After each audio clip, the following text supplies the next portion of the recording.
Today we are doing hands-on tests with the AD360, coming up right now.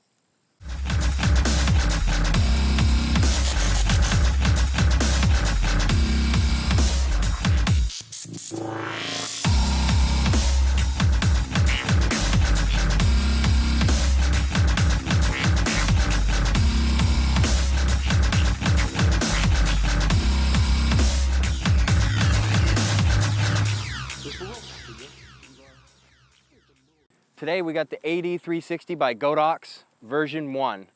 We're going to be showing you some of the benefit features of the Barebulb 360 watt little powerhouse portable strobe system. It comes standard with a 2-port 4500 milliamp watt lithium battery with an easy disconnect, so you can actually buy more recharge packs to continue shooting. But I've noticed with just the hands-on that I've been using this over 2 years now, I could use this shoot after shoot after shoot and for a while before I have to recharge it again. Pretty much 600 pops of full power before this battery pack is supposed to go dead on you. And up over 1,000 when you're at half power. With the AD360, it comes standardly with a cone, diffused, and then an open cone. Trigger system you have to buy separately. There is some bundles where you can actually get the 433 megahertz Godox trigger and receiver with the AD360, and its own power cord. Now online you can actually get a Y system to cycle the power quicker, and what I mean by that is instead of plugging into one outlet, by plugging into these doubles, it actually reduces the 3-second recycle down into half, almost a 1.5 second recycle time for full power pops. The AD360 also, it's pretty much like an oversized speed light, except with a lot of power and a little bit bigger. It has a full locking rotated head up at about, there you go, straight up. Everything else, the cone comes right off real easily. Let me get this out of the way here. And you can see the Barebulb element. The tubes, very easily replaced. Pop them in, pop them out. I have dropped this a couple of times, and to this day, still works fine. Has no issues, no hesitations. The 433 megahertz receiver has 16 channels of groups, and then 16 groups, and then 4 different channel combinations for each different multi-light setup. The receiver is a USB style with all the channels and groups, just like you would see on the trigger system, on the transmitter. And what we'll do is spin this around. There we go. That way you can actually see, and that way we'll power it on and you actually see it. The power on button, which I'll give a close-up and show you that, but just for this example, as you can see, LCD backlit display shows up very nicely, even on a bright day like this. Doesn't look bright, but we're in the shade. All the buttons and configure layouts, they're all solid. They're very nice. All plastic, but very durable feeling. I know the word plastic, everybody in general thinks the word cheap. It doesn't think integrity like metal or anything. But the whole design and build and quality of this, very solid. And you can even, if you don't have or you want to do to a different trigger system than this, there's actually a PCI sync cord slot right on the side here, right underneath the flap. And you also have a headphone jack for an input for, again, a different type of triggering system. And even the little door hatches, as I call them, they're rubber. They lock in, they don't fall out. It's not a weather seal system. It's not meant to be out in the rain, but it has that kind of feel like on a DSLR where you're putting them in.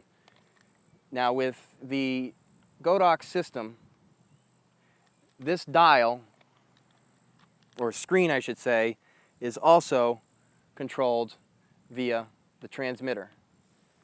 As hopefully you can see, that you can see as it's going up and down, all controlled by the transmitter. And then if you want to test it, just hit it and pop. And right here, the recycling time, we'll rotate this back around, we'll fire off a couple. Even at 1/16th, let's go 1/16th, as you can see with the red indicator light, about 3 pops consistent on 16th, and as soon as you drop it down to 32nd,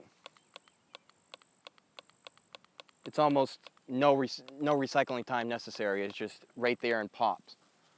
Now, like I said earlier, the full power pops, about a almost 7-second recycling time. Now, when you get the Y adapter for this lithium pack, it actually reduces that in more than half.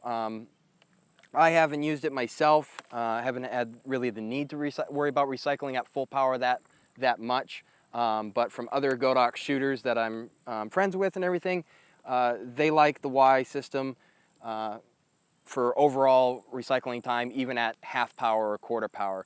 The only time that I would have to worry about recycling time for the full pops of power is mostly when I'm doing those dramatic portraits, weddings, any portraits in general, where you want to get the big rich sky and light your subjects properly. And even then, this system does it with no problem.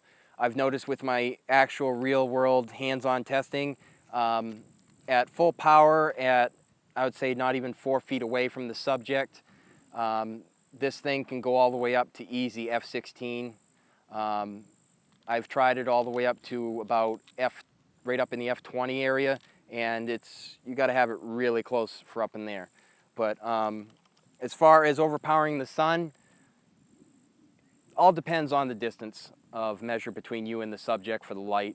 But I've noticed it easily at a high noon, or not high noon I don't want to say, but a late afternoon, 2, 3 o'clock, where the sun is right there backlighting hard.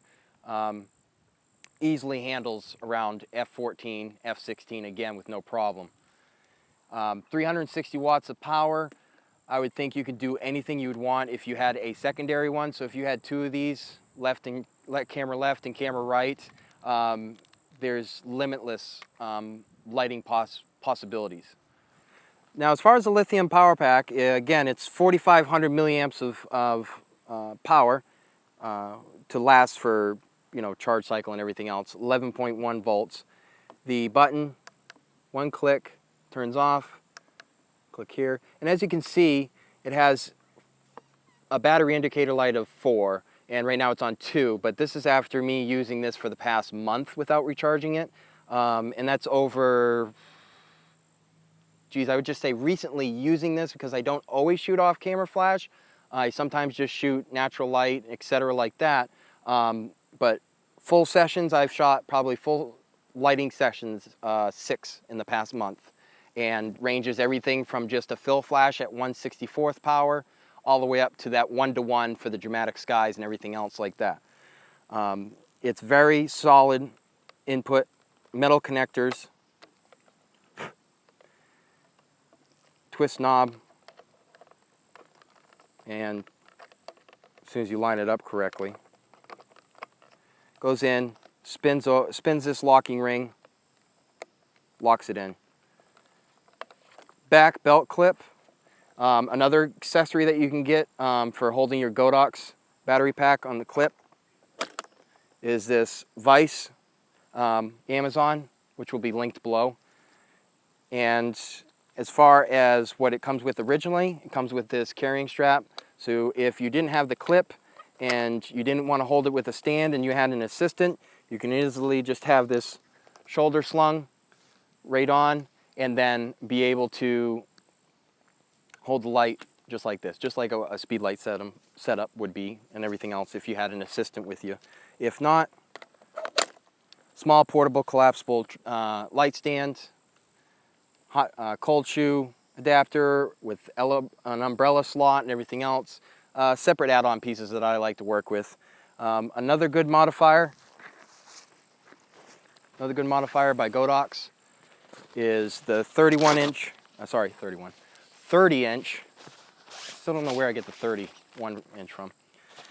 The 30-inch collapsible umbrella octabox.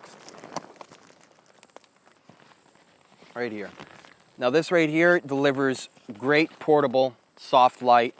Of course you wouldn't have the cone on, slips on right through the umbrella hole. And what I'll do is I'll actually show you real quick, because of not only that, this Godox AD360 actually has a little umbrella plastic holder. Slips on very easy, goes right up and over, like that. Grab the rod. And granted, I don't have the power pack usually up this high, but let's just get it in here.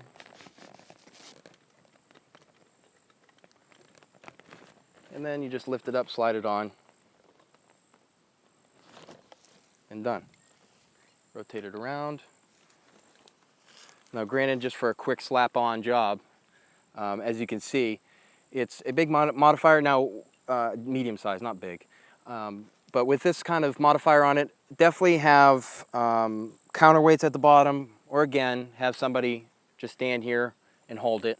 It's not going to be like a big giant umbrella. It's medium size, it's decent, it does a great job, soft light for when you need to diffuse it.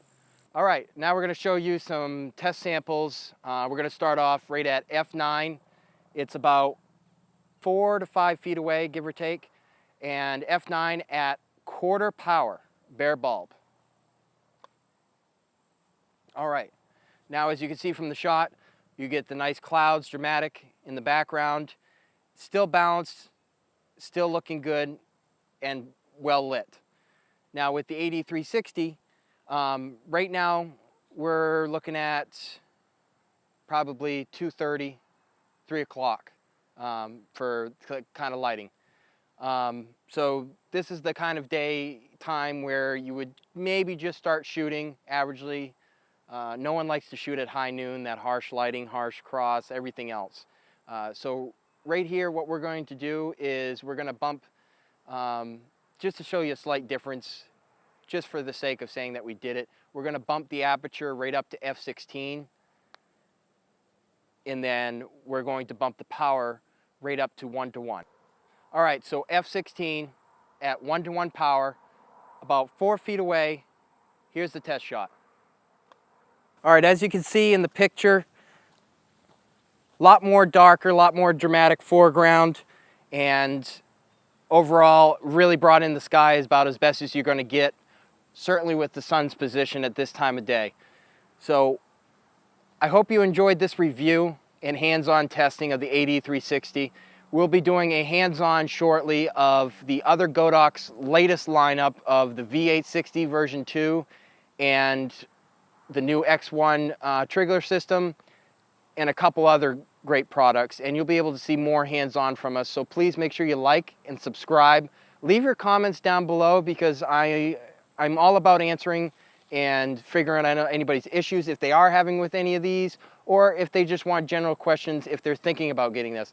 Also down below we will link to be able to buy the AD360 and other Godox products. Thanks again.